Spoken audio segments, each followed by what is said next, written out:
Welcome to RSE for Grown-Ups. Come along with us as we walk you through the Relationships and Sex Education Curriculum, otherwise known as RSE. We will be breaking the current curriculum down into manageable key stage chunks and topics. This podcast is for parents, caregivers, or anyone in a supportive role with a young person. We will help you feel equipped for the highs and lows of growing up. If you're already listening, then it shows you are committed to supporting the important young people in your life. I'm Kelsie. And I'm Sophie, and we are outreach workers at Luton Sexual Health.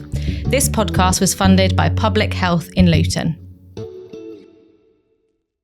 Welcome back to RSE for Grown-Ups. Today we will be discussing the Key Stage 3 curriculum, and later on we have a really exciting and special guest joining us to talk all about their experience of the Key Stage 3 curriculum. But before we get started, we thought we would discuss sort of what it was like for us growing up at that age, because it's quite a big jump from Key Stage 2. You're starting to maybe go to secondary school or middle school. So we thought we'd sort of set the scene and think about what it was like for us at that age. Oh, imagine, set your minds back to when you were in year 7 to year 9, because that is the period that we're going to be discussing today. So we are talking about the part of the relationships and sex ed curriculum that covers 11 to 14-year-olds. So the first thing we want to maybe acknowledge is that there's a big difference potentially between an 11-year-old and a 14-year-old, and that this is a really kind of stormy part of growing up, and it's a really intense part of growing up. What are your memories, Soph, of being in year 7 to year 9? So year 7 was obviously, I didn't go to a middle school, so I went straight into secondary school. Yeah. I was in my oversized blazer. I was walking to school. I don't have loads of memories of year 7, but it was just, apart from just being, I think, a little bit overwhelmed. Yeah. You're really thrown in the deep end, I feel, when you go from primary school to secondary school. And I don't remember doing things like having a taster day at secondary school or anything like that, which I think sometimes they do now, but I definitely didn't have that. And you're in a form with new people. The school's massive. There are tons more children around you. And maybe you just start thinking, I don't know, you just start questioning yourself a little bit more. Yeah, you started trying to find yourself through that period. Yeah, I think year 7 and year 8, I definitely became much more conscious about my appearance, what I looked like, how my school uniform fit me, how long or short my tie was, how long or short my skirt was, what school shoes I was wearing, like whether I went to the canteen for lunch or had a packed lunch, like what was cool, what wasn't cool, like all those sorts of things. Where do I hang out at break? You become really socially aware. Yes, definitely. What about you? Oh gosh. So I remember starting year 7 and going into school with my cousins who were much older than me, one was in year 9 and one was in year 11. And on my first day of year 7, I kind of went to school with them, and I remember thinking, oh my gosh, I'm so small and I'm so awkward. And I went to quite a big secondary school as well. So you do really feel like a very little fish in a big pond. Yeah. And then I think through year 7, year 8, you kind of trying to find yourself, aren't you? Who are my people? Where do I fit in? How do I want to style myself? And who do I want to be? So you might reflect back on some really dodge outfits. I think about going to under 18s nights, which are not so much a big thing nowadays, but people used to call them like nappy nights and everything.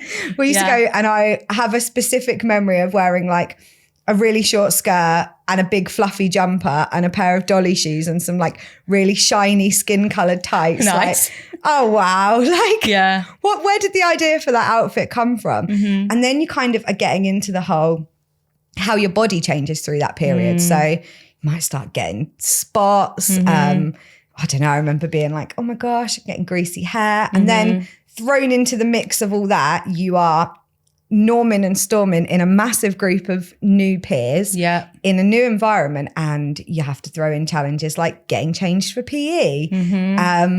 So at a period where people are starting to feel really kind of conscious about their body, you go from primary school where you will just stand in a classroom, get changed behind your chair. Lots of children now actually go to school in their PE kit on the days they have PE so they at don't primary have to school. Get changed. Yeah, so they don't have to get changed. And then you're in that secondary school environment. You might be conscious of lumps and bumps and boobies and bits growing and everything else and body hair. And you become much more segregated in terms of your gender. Absolutely. Like they're like, girls do these PE activities, boys do this, you're going to go and do, like it becomes a little bit more, you just become very aware of like you versus the boys. Yeah, the girls like, versus the boys. The kind of innate difference and the fact that although you might have grown up with your peers all being friends regardless of your gender, then school does kind of put you in a situation where that becomes more apparent. You must sit boy, girl. You must go into separate changing rooms. You must play different sports. That's kind of when we start to become aware of those, I guess, physical differences as well as emotional differences. Yeah. And you're sort of trying to like, because you're trying to fit in or you're trying to find who your people are or where you like what your group is or how you want to style yourself or what's your individuality, you do go through a little bit of a period of time, well, I certainly did, where I was sort of testing out loads of different things and so kind of like at the same time, I guess then from like a home perspective or a school perspective in terms of like how well I was doing at school, you're like starting to push a couple more boundaries, starting to sort of assert your independence as a young person, not always to the delight of your mum and dad. I feel like year 8, year 9 was the most tumultuous time for me as a young person at home specifically. Like at school, I never really, I don't think struggled in that aspect, but at home, definitely I was like, I want my independence. I want to go out. I want to be able to stay till 7 p.m. And like, that was causing like a lot of like, oh, this is a new Sophie that my parents weren't used to. This is a Sophie filled with hormones and she's starting to get boys knocking. You know when people used to knock on your door and ask to come out and play? Like, can they come out on the lane or can they come to the rec? And like, just like periods of time, like groups of boys would just turn up at mum and dad's house and my dad would be like, absolutely not. Shut the door. Bye. You're just like, oh, I just want to be cool. I just want people to like you. Want people to like you. You really do. Yeah, you really do. And it's so difficult because obviously as parents, we want our children to concentrate on their education and following the rules and being productive members of our household and that kind of thing. But obviously they've got their whole own host of challenges and things going on. There's a lot going on. Yes. I just, you reminded me of something really funny that happened to me when I was about this age, probably end of year 8, maybe year 9 with my dad. So I liked horse riding when I was growing up. That was my favorite thing to do. I'd get in from school, dump my stuff. I mean, literally dump my stuff by my parents' front door and run straight over to go ride ponies. And that's what I did until one day, my dad, who was very sick of me testing the boundary that he had very clearly laid out about not leaving my shoes, my bag, my PE kit, my coat, everything else, my clothes, whatever, all over the house, decided to take all of my items that I'd left all over his house and dumped them in the field that I was riding a horse in while I was with all of my friends, and then stand there, offer to hold my pony in front of all my friends while I jumped off and had to pick up the contents of my bag, my PE kit, everything else that he had decided would be much better placed in the field behind his house than in his front doorstep. So I think it's really a funny time for learning those boundaries and things. But actually, obviously, there's a lot going on at school and they have the RSE curriculum. They are starting to learn. But I think that the way we talk to our children and young people about boundaries and consent and how we respect that in the home at this age is really important as well. Yeah, really important. Like we were talking about, because, and we spoke about this in the last episode, and some young people will still be going through that process of puberty in year 7, year 8. Definitely. Like, I think we discussed last time, I didn't start my period until the beginning of year 9. Yeah, I think I started mine around the end of year 8, something like that. Privacy becomes really important. It does. And especially if you've got, I don't know, younger siblings in the house, if there's a lot of you in the house, and sometimes it's not always possible to have as much privacy as you would like, you know, siblings might share rooms or there's one toilet that everyone shares.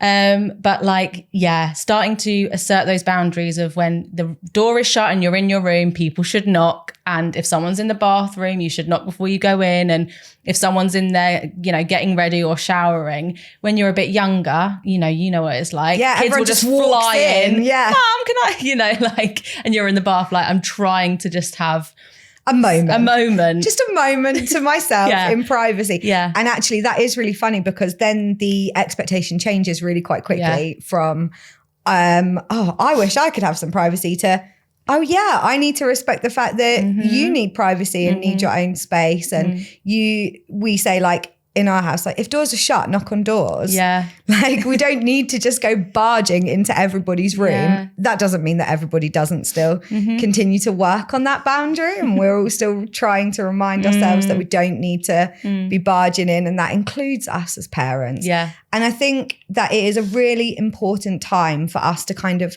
model the healthy relationships that we're teaching our kids about, and the way that we want them to interact with them. So we are giving them a little bit more autonomy. We are letting them make a few more choices. We're giving them the opportunity to go down the rec with their friends and trust that they're going to be home when they say they're going to be home. Those kind of things are really important building blocks for this age group. Yeah, that's such a good point, actually, like building that trust for the next stage for them to be like, yes, you can start going and doing those things. And I'm going to give you some money so that you can go to the shop or whatever and get a drink with your friend, like whatever that is. You can go out after school. You don't have to come straight home. But like you said, it's like building those foundations of a really healthy, positive relationship that maybe they've like touched on a little bit in primary school, but when they're in secondary school, I'd say like key stage 3, that's the main theme, is consent, the qualities of a good, positive relationship, how to navigate conflict, how to navigate, I don't know, peer pressure and all those sorts of things. And that can all start at home. Like those conversations should already be happening, shouldn't they, before definitely they're in the lesson. And I think that it isn't necessarily that we just want schools to be the only people that are telling our children about how to have a healthy relationship. That's something that we want to model to them and we want to talk about ourselves. When we think about the key elements of what's on the curriculum for this group, healthy relationships is a massive part of that. Yeah. And actually, I was thinking about this yesterday when we was doing some reading ahead of our conversation.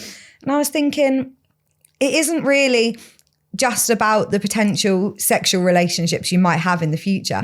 But like relationships are a hugely important part of our life and something that we actually do need to be taught. Like you do need to know how to be a good friend and what the expectations of that are. And you do need to know that things are about compromise and that you can't actually just have things your way all the time. So when our schools are like talking to our 11 to 14-year-olds about relationships, sometimes really it is to help them navigate that kind of social space that they're in and how they form their friendship groups and also how they communicate when they're not happy with something in a relationship. Because it's very easy to say, you should be respectful, you should trust each other, you should communicate well. And then they go, but my friend's not communicating with me and they block me on everything and they're being horrible. And okay, cool, let's work on this. We actually need to equip our children with like the coping skills to manage those more challenging parts of any sort of relationship that they're going to get into. And spotting some of the signs that maybe a friendship isn't as nice or caring and kind as it appears to be. I always talk about this, like a friend that I had for a long time as well, throughout secondary school, like in those first years of Key Stage 3, right up until the end of sixth form. And looking back on it now, I wish someone had some conversations with me about just how toxic actually that friendship was. You know, this was a friend who would make me do things I didn't want to do, or would make me feel bad if I went off and was with another friend group, or they would say things like they were disappointed in me for acting in a certain way, or like, I don't know, I tried my first cigarette, I think, and they didn't want to be friends with me for 2 weeks because they were absolutely horrified. And it was actually quite a controlling friendship. And like you said, when we're talking about relationships with young people, especially in Key Stage 3, we do want them to think about what that would mean if they had a partner, but actually we want them to be able to look around their close circle now, so their friends and their family, and recognize when things aren't as like nice as it seems. And if they are getting those feelings of, I feel really hurt, or I feel really rubbish about myself all the time, or this friend's making my life much more difficult than it needs to be, like how can they navigate that? What's their solutions? Or like, and actually like a really safe place, hopefully for most young people, is to go home and maybe speak to a parent about that, or a carer that's at home, to be like, this is happening and I don't know what to do. Yeah. And actually be in a situation where they feel heard by that adult and they feel like someone's going to listen to them and actually kind of know the advice to give them. Because I know with my daughter, so she's younger, she's in that Key Stage 2 age group, she's only 8. And they are like she's my best friend. Oh my God, I love this person. Oh, I don't like them. We've fallen out. Oh, okay, no, we're best friends again. Oh my, okay. Yeah. And actually, the way that you handle those situations of, I love you, you're my best friend, and actually now I don't like you, is very, very different when you're younger. And you think that it doesn't really matter what you say. You can say, I don't like you. And then a few days later, be best friends again. Yeah. But when things like hormones and peer pressure and external influence come into play, it actually isn't that simple that you can just pick up and drop your friends, like however it works. And that friendships require work and effort. I think that's really a big challenge maybe for young people to understand, that when you're very young and you're in reception or you're in primary school and you can just sit next to someone and say, do you want to be my friend? And then actually when you're older, you're like, hey, do we have shared interests? Do we have mutual respect? Do we have understanding? Do I trust you? Like big feelings to deal with in comparison. Yeah, absolutely. And it's the same with friends, isn't it? You know, this is sometimes why we get referred young people who the boundaries are, you know, I've had parents talk to me about how, you know, we've got really good boundaries at home, but when they go to school, suddenly all of that goes out the window and they're maybe like hugging their friends for too long, or they've been told off for, you know, being too touchy-feely with their friends. And that's also really important, that young people can sort of distinguish, I don't know, especially for the younger children, what is appropriate between these different relationships. Yeah. So they're starting to figure out, like we've spoken about it, personal space and giving people, like it's giving people that time. So not jumping down their necks if they don't want to do something, or I don't know, it's just, you know, how to be tactile, but not, you know, too forceful and too much. Like it's a lot, because like you said, you go from primary school where you're, you know, everything is quite, it's really structured, and it's, you know, most of the time I hope the young people feel really safe in primary school. Yeah. But secondary school is a bit more like, no, you guys have to take some responsibility and accountability now for how you act. Yeah. You know, we're not going to be watching you 24/7, and you are allowed to, you know, go to lunch by yourselves, and there's not going to be loads of teachers around. And choose who you spend your time with.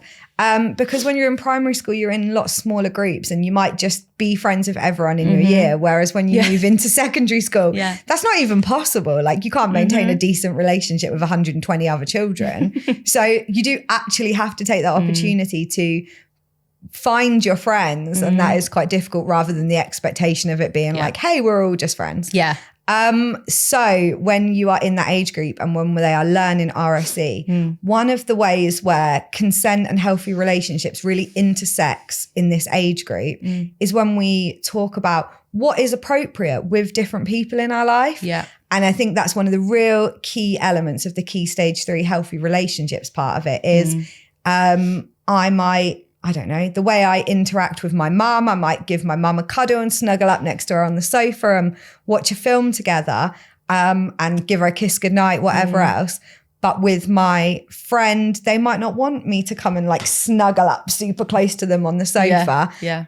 Or they might want their own personal space. They want different boundaries. And actually understanding that touch and consent actually do have different levels in comparison to who we're interacting with.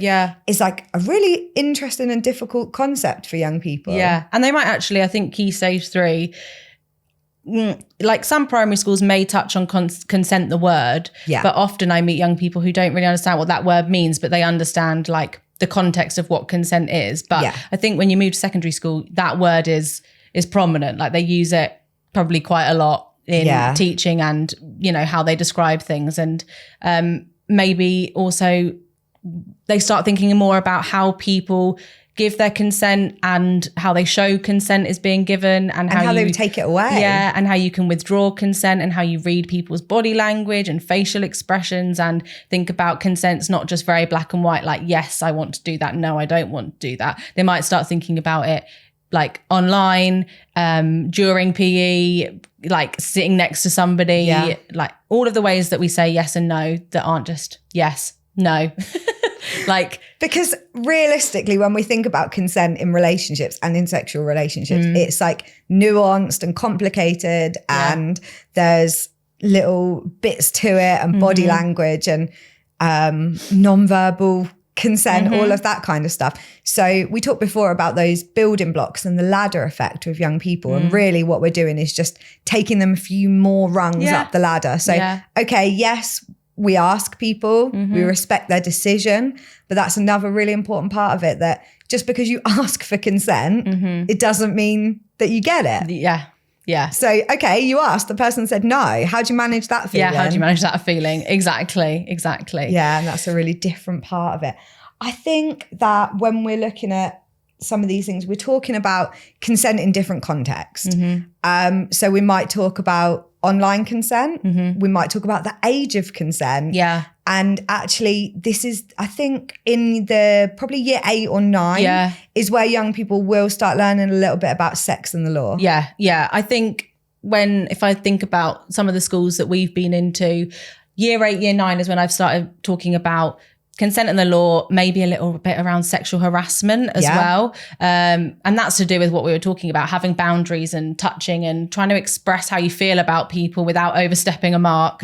And being, active bystanders in that. I think consent and the law is super important because you've got the age of consent, which is 16, and all young people do need to know that. I remember probably learning that more towards year 9, I would say, when it was really like those conversations around basic reproduction had happened, and we were more thinking about, consent in the context of sex and having an intimate relationship with someone or having a partner, I think. But we also, I think we see a lot more now in this age.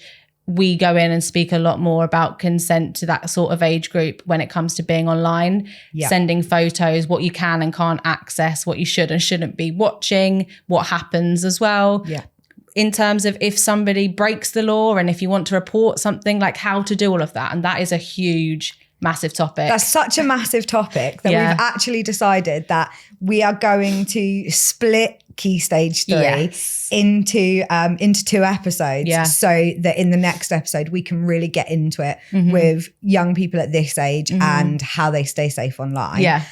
So we're not skirting over it. We are going to go into that in so much more detail as we kind of move forward with this, because we are raising children in a digital era and we have to prepare them for the life that they have and the situation that they're in. And that is actually something that's really important for them. Yeah, absolutely.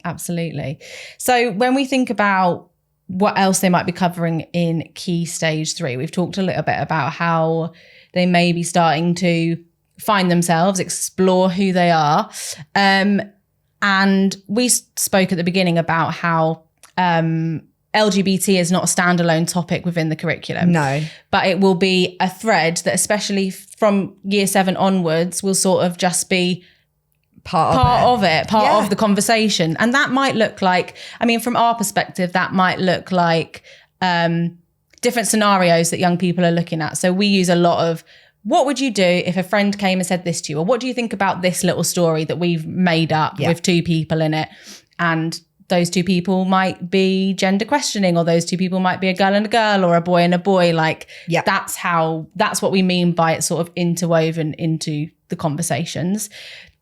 What do you think young people start learning about or should know about from your perspective as an expert in this field around gender and sexuality? Or what are some of the questions maybe that young people might have at this age, sort of 11 to 14? I would say that young people who are in the 11 to 14 age group, whether they are in a position, whether they're ready or willing to kind of verbalize that, if they do have questions about gender or sexuality, this is the time that they're gonna be thinking about them themselves. Whether or not they're discussing that with an adult or anyone in their life, a parent, a professional, whatever, is a total nother story and not something which we should necessarily expect from young people. But the really important thing is that the way that we're teaching this age group is validating all identities. So we're not gonna, like you said, we're not saying this is what gay means, this is what lesbian means, this is what bisexual means, this is what trans means. That isn't really part of what we teach or how we teach it. We are saying that this is what a healthy relationship is. It doesn't matter whether the relationship is between two men or two women, or a man and a woman, or a non-binary person. It doesn't make any difference, because the basic models of consent and the basic model of a healthy relationship, and actually the basic model of safe sex, when we're getting further into, that comes up more in the Key Stage 4 curriculum, potentially at the end of year 9. But the basic models of how we're safe and how we have a healthy relationship are the same regardless of sexuality and identity. So that's something that we really should be aware of. I'm not sure. I wrote a speech when we had the first ever Pride Festival in Luton. I wrote a speech about the first thing I knew about lesbians was two girls kissing in a Blink-182 video. And that was in the I Miss You video, and I probably was maybe 12 or 13 when that song came out. And I was like, wow, that's interesting. And actually it was, what really struck me was like, so many other people after I gave that speech were like, all I knew that people existed. I knew that there were people who were gay, or there were people who were lesbian, or there were people who were trans. But I didn't know that I was necessarily. I just knew that, oh, hey, that's out there, that exists. Maybe I relate to that. Or even maybe I feel like, I don't know, excited, or like, that's interesting. Like you're certainly starting to become much more aware of yourself through this period. I think the really hard thing is as well that young people go through puberty at different stages. So although we are educating them as a whole, when you're in year 8, some people will have had absolutely no sexual feelings whatsoever. They don't have any sort of concept of who they might be attracted to. They're not interested or worried about it. And then other people might be kind of really quite aware of themselves and who they are in that moment. Yeah, absolutely. That's why, and like sexual feelings and how young people might be able to express those or not express those. We're going to speak a little bit in the next episode about sexual behaviours and the traffic light tool, and how you as a parent or a carer or somebody in a young person's life can sort of just know what to expect, and what is appropriate and what maybe needs to be kept an eye on for that age group. Because like being curious about sex and being curious about who they are as a person, who they might fancy one day or who they fancy now, and maybe also starting to like experiment with those things. Like I met a young person the other day who's in year 8 who was telling me, I've had this girlfriend, and then I had a boyfriend, and then I had a girlfriend, and like just being, for her to be able to just talk in an open like space about that. She's just exploring, she's just seeing who she likes, and she's just like, she's just trying to figure out. I think that's a really good point actually as well, because our children and young people are growing up in a world where they're aware of more diverse variety of relationships and a more diverse variety of identities, gender identity, labels for sexuality, all sorts of different things.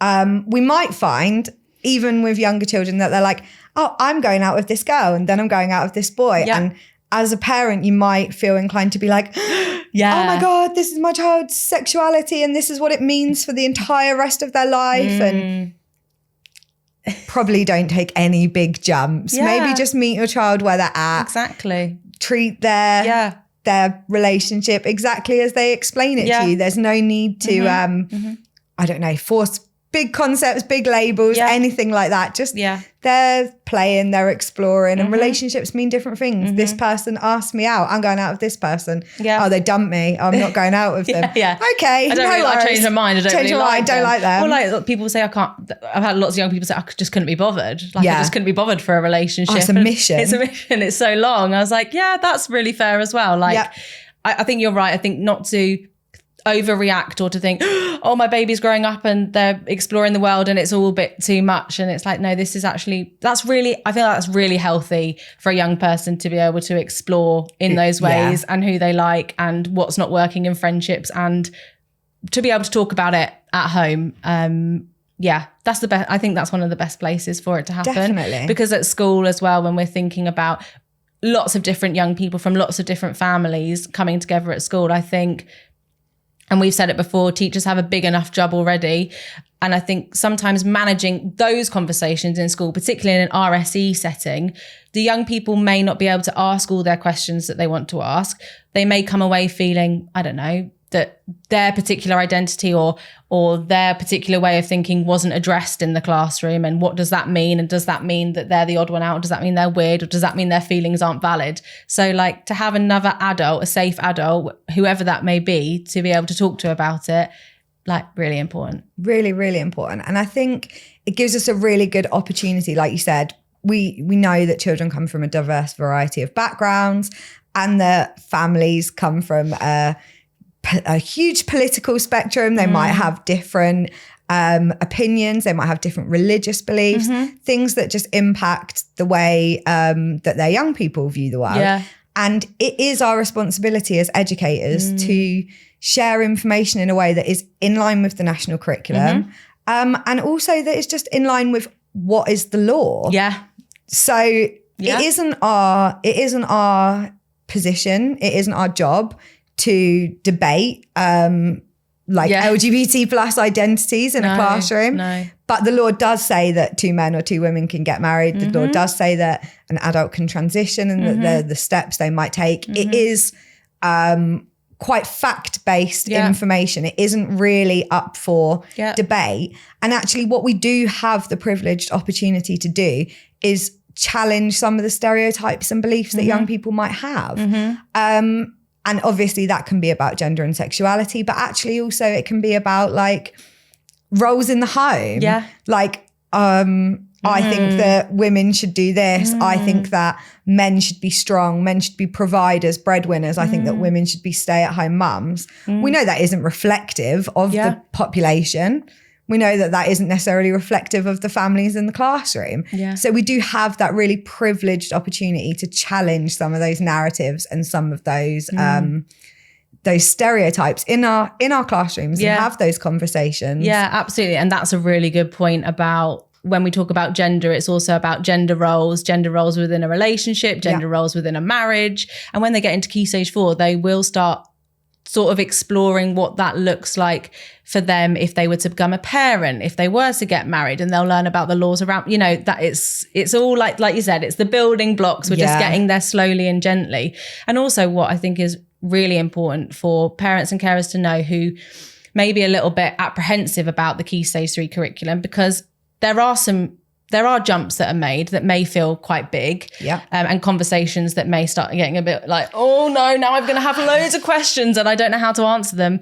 The RSE guidance as it stands at the moment is underpinned by, like you said, the law. So Sex and the Law, Protecting Children Acts, like the Equalities Act, so that, you know, we're not bringing up young people to that they're just a little bit more, you know, they may be more open-minded, or they're able to have more free conversations. They're able to explore themselves safely. Like it's all about keeping them safe. It's not about dictating what they should and shouldn't do with their lives. That's up to them. Yeah. But it is about them recognizing this is what you actually cannot and can do. Yeah. And just figuring out the boundaries and expressing themselves. Oh, so many boundaries to figure out. It's such a big age group. Yeah. So, we mentioned that we were going to bring a guest onto this episode with us. So I'm going to introduce our guest and we will do a little swap over. Excellent. So I mentioned on the very first episode of this podcast that I was going to go through this process with you both personally and professionally.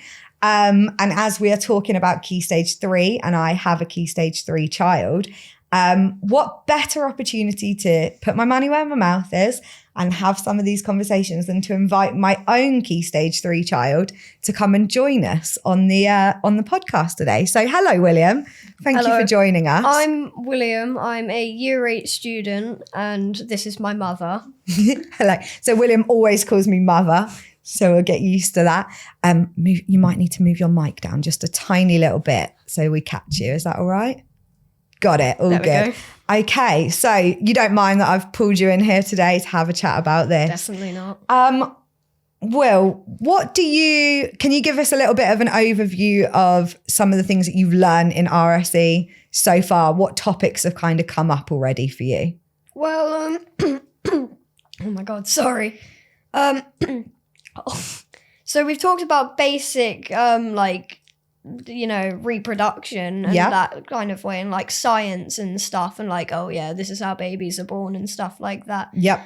And then we've had conversations in PSHE about like have you talked about healthy relationships and things like that? Yeah, healthy relationships, but it's more covered about like friendships at our age. It was mostly in year 7 this topic was discussed. Yeah. And it was like, oh yeah, what should a friend do? Like what stuff should a friend be doing, and like how to be a good friend, and like what not to do with your friends. That's awesome. That's really cool. So you go to a middle school, don't you? So you're in the top year of a middle school. Mm-hmm. You'll be going off to your upper school in September. So you'll finish Key Stage 3 off in a different school.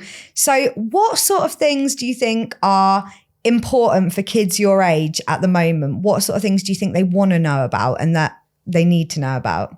I think like a lot of stuff like online and being safe online, and like not doing bad stuff online. Well, like not bad stuff, but getting into trouble and keeping themselves safe. Like what's all right to look at on the internet, what's not. Relationships with friends and how like the internet can affect it, because like social media and all that stuff. Because as you said before, this is a more digital age, and like children are more on the internet. Yeah, that is a really good point. Like you guys are more on the internet than we are, and we were more on the internet than our parents are.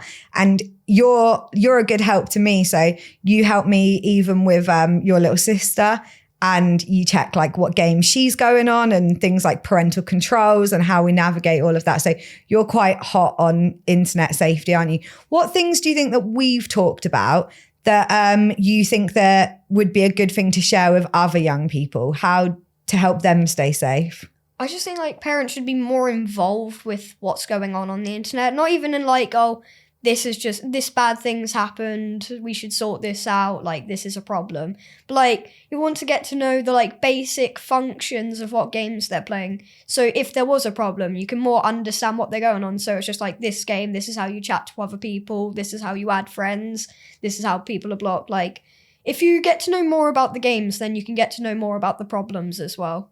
That's actually such a good point. And I think the thing is, like, we were talking about this earlier, weren't we? You have to kind of create a situation where you talk to your kids regularly. So when you and your sister get in from school, I always say to you, what was interesting, about your day? And we often chat about what's interesting. I don't say, did you have a good day? Because if you say to your teenager or young person, did you have a good day? They go, yeah, and walk off. But we always say, what was interesting about your day? And that kind of gives more of an opportunity, and actually like finding out what's interesting about that game. Like, why are you playing it? What's good about it? Who are you talking to? How are you talking to them? Why are you talking to them? Exactly. So I know that you play some online Roblox games and that you use Discord to talk to your friends when you're doing that. Now, me doing the job I do and knowing the things I know was like, no, not Discord. Not Discord, too many bad things. Too many bad things. You can't go on Discord.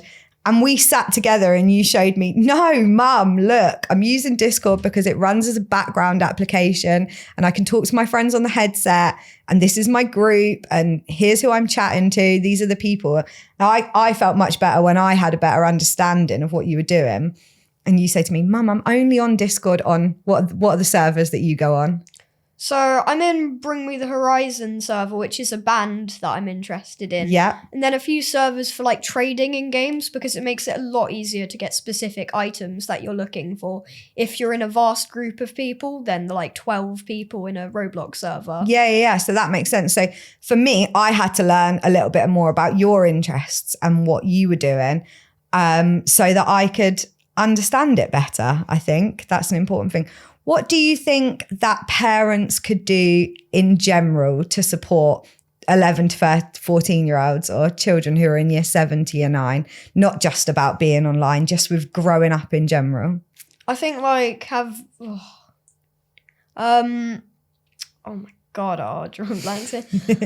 I just be involved with their friends and like what's going on at school, who even like what other people are doing, not like being nosy like, oh, so-and-so's dating though, but like what relationships with other students are like, and like what other people are doing.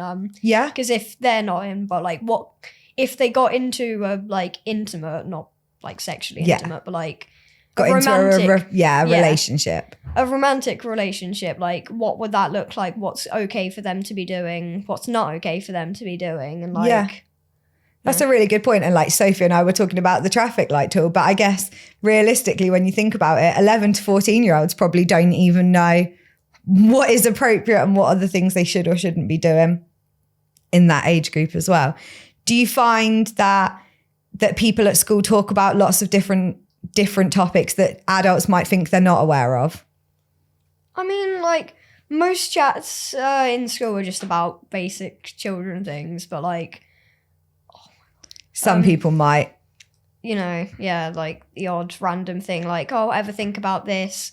Oh, like, take this into consideration, stuff like, I remember, is this anyone else? I mean, yeah, I remember when there was, what was the YouTuber called? I Show Speed. And I love how you just rolled your eyes so hard. You had to tell me about I Show Speed because I didn't know who that was. And I don't know, there's a song or something like that. And all of the kids, Holly's age to older, were doing something that was like from this song that was basically like simulating oral sex basically in a song. And I remember you basically saying, like, this is not for kids, and everyone keeps I know, like, I Show Speed, he's definitely not someone who's for like people Holly's age, not even my age, to be watching. Yeah. Like, he's well rude, swears a lot, screams a lot. Like, but we have to be aware of the fact that as adults, even though we think, we don't want our kids looking at this stuff, sometimes stuff just goes viral, and like everybody knew those songs and who that person was. Everybody knows different memes and clips that goes viral. Do you think that kids your age are kind of more aware of like sex and relationships than grown-ups think they are?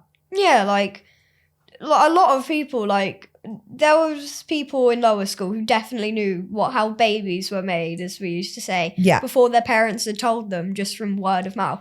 And then, but we used to make up things because we didn't actually know what it was. So we used to make up loads of different things, and that would be the thing. So like, people would say, oh yeah, it's from kissing in a special way, but we don't exactly know how to do it. And like, but it's a really good point, actually. Like, I think if you don't share accurate information with your kids, you give them the opportunity to like, speculate. I do think that it's best to say like, oh yeah, this is how children are made, and like, this is what you do. And like, it really, because like, what you don't want to happen is them like scouring the internet for it and then seeing stuff they shouldn't see. Yes, exactly. That is a very good point. So, and actually, if anything was going to be my take home from talking to you, and what I would like people to think about, is that if you don't have these conversations with your kids, then they're going to go looking for information elsewhere. Yeah. They've got the whole internet at their disposal. So it's a really different situation. And if you don't feel like parents or adults are like trusting, or you can talk to them, then you're just going to find out information elsewhere. Yeah. That might not be the right way to look at it. Yeah, exactly. That is a really good point. Or they might have information without any context or any bigger conversation around it. Thank you so much, Will, for talking to me in a strange environment, having a chat to your mum in front of a microphone.